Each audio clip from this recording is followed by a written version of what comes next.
Hello students, for class 8, today we are going to start the topic called inverse proportion. In last video we studied the direct proportion and we discussed a few problems. So here is the inverse proportion.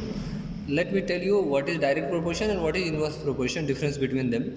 क्या होता है कि direct proportion, जैसा कि मैंने आपको बताया था कि if there are two quantities which are related in direct proportion then the change in the first proportion affects the same change in the second proportion. मतलब कि अगर पहली जो चीज़ है उसमें अगर पॉजिटिव चेंज आ रहा है तो दूसरे वाले में भी कैसा चेंज आता है, पॉजिटिव चेंज। और दूसरी क्वांटिटी, पहली क्वांटिटी में अगर नेगेटिव चेंज आता है तो दूसरे में भी क्या आता है, नेगेटिव चेंज आता है।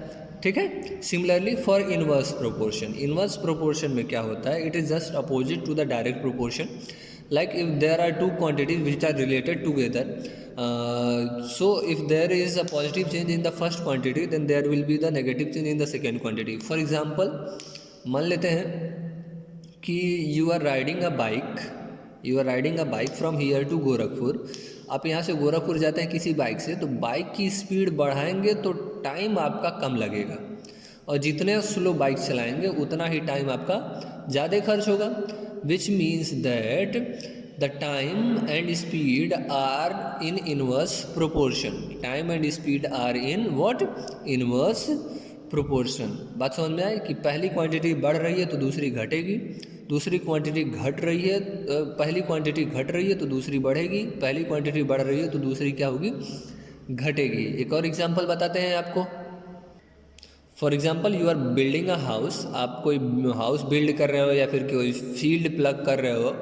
सो the number of workers is inversely proportional to the time taken to build the house. अगर ज़्यादा आदमी काम करेंगे तो समय कम लगेगा, और अगर आदमी कम है तो समय ज़्यादा लगेगा। So time and number of workers are inversely proportional. So if there are two quantities, like here I have written, two quantities are said to be in inverse proportion. If one quantity decreases then the other quantity increases and vice versa. Vice versa का मतलब ये होता है कि same in same manner, कि अगर पहली quantity घट रही है तो दूसरी बढ़ेगी। वाइस वर्सा में क्या होता है कि अगर पहली क्वांटिटी घट रही है तो दूसरी बढ़ेगी। This is called inverse proportion. For example, more the speed of a vehicle less is the time it will take to cover a distance. एक दूरी तय करने के लिए जितना आप स्पीड बढ़ाएंगे उतना ही कम समय आपको लगेगा। So if inverse proportion, in inverse proportion जैसे कि कोई क्वांटिटी है एक्स वाई, कोई क्वांटिटी है एक्स वाई, जैसे टाइम हो गया और क्या स्पीड ऑफ द व्हीकल, तो स्पीड ऑफ द व्हीकल को एक्स मान लेते हैं और टाइम को वाई मान लेते हैं, तो दो क्वांटिटीज़ हो गए। तो दो क्वांटिटीज़ पे दो कंडीशन में दो क्वांटिटीज़ के दो वैल्यूज आएंगे। तो पहली कंडीशन में x1 y1 है, दूसरे कंडीशन में x2 y2 है। तो दोनों कंडीशन में x1 दोनों का प्रोडक्ट हमेशा कांस्टेंट जाता है। तो x1 y1 is equal to x2 y2। Question example जब आपको बताएंगे तो आपको समझ में आएगा। तो here is one example. The example says that 6 pipes are required to fill a tank in 1 hour 20 minutes. How long will it take if only 5 pipes of same type are used? Question बहुत easy है, समझा देते हैं एक बार हिंदी में।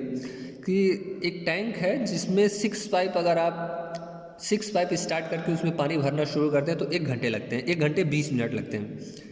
तो पूछा गया है कि कितना समय लगेगा अगर सिर्फ और सिर्फ हमारे पास 5 पाइप्स हो उसी टाइप के। Okay, so this is the question.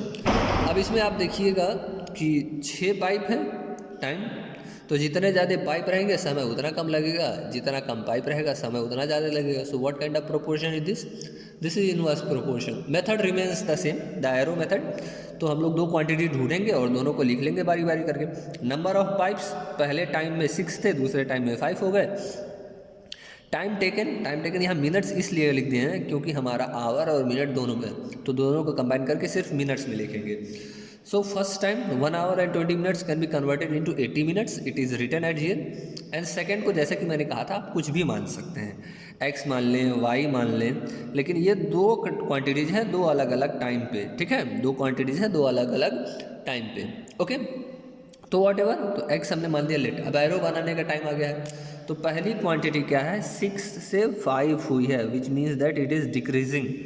So if they are inverse proportion, then the second quantity will increase. This is how we draw the arrow.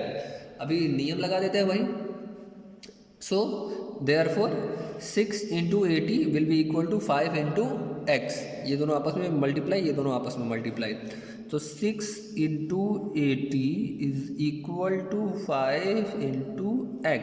ठीक बच्चा, x निकालने का तरीका है पता ही होगा आपको, और x is equal to 6 into 80 by 5. Okay, तो भाई 16 5 जा 80 होता है और 16 6 जा 96. तो time will be 96 minutes. Any problem? So this is how we solve this kind of questions. एक और बताते हैं. There is another problem which I have written for you all. The problem goes something like this. Car, there is a car takes 2 hours to reach a destination by traveling at a speed of 60 km/h. पहला condition, जिसमें दो चीज़ें हैं. Time लग रहा है 2 घंटे किसी जगह पे जाने के लिए, और स्पीड कितना दिया हुआ है 60 km/h. Question is how long will it take when the car travels at a speed of 80 km/h. ठीक है, अब क्या है कि कितना समय लगेगा अगर वही कार 80 km/h पे चलती है. तो चलिए सॉल्व करने का तरीका यही है कि मैंने आपको बताया कि वी विल राइट 2 डिफरेंट. पहली चीज़ डिस्टेंस लिख लें क्या? नहीं, डिस्टेंस नहीं, स्पीड एंड टाइम है. तो स्पीड पहली क्वांटिटी जिसका यूनिट दिया हुआ है km/h, यूनिट लिख लेते हैं. ठीक है. And second one is what? Time. Time का यूनिट दिया हुआ है आवर, तो HOUR. Okay, these 2 things. तो पहले केस में स्पीड कितना था भाई? 60 km/h. तो टाइम कितना लग रहा था? 2 hours. अब स्पीड बढ़ा दी गई है 80 km/h. तो स्पीड क्या लगेगा इस बार? x ही माने. चलिए x मान लेते हैं, y मान लेते हैं, whatever it is our supposition. क्या सपोज करते हैं? तो अजम्पशन, लेट मान लेते हैं. तो स्पीड क्या है आपकी? बढ़ी है तो एरो ऊपर जाएगा. अगर स्पीड बढ़ रहा है तो टाइम क्या होगा बच्चा? घटेगा. So this is how we do it. Okay, so this is how we do it. Now लिखते हैं क्योंकि since they are in inverse proportion. कैसे प्रोपोर्शन में है? इनवर्स प्रोपोर्शन में है. So, or you can write therefore 60 into 2 is equal to 80 into x. Or how to find x? X is equal to 60 into 2 upon 80. Any problem? 80. This 0 will cancel out. ठीक है. 2 4 जा 6/4. x is equal to 6/4 hours. और you can again do it. इसको और simplest form में कर लेते हैं. 2 2 ज़ा 4, 2 3 ज़ा 6, दैट इज़ 3/2 आवर्स. इसको अगर आप ऐसे लिखना चाहें तो इट इज़ करेक्ट. क्या? It is correct. 3/2 it is also 1.5 hours. या फिर हाँ, this is correct only. 1.5 hours भी लिख सकते हैं आप. So this is how we solve the questions related to inverse proportion. I hope you people understood. If you do not understand, please tell me in the group. And another thing that you will watch this video repeatedly, you will get your concept cleared. Thank you. Have a good day. And one more thing, homework I will send you in the group with the video.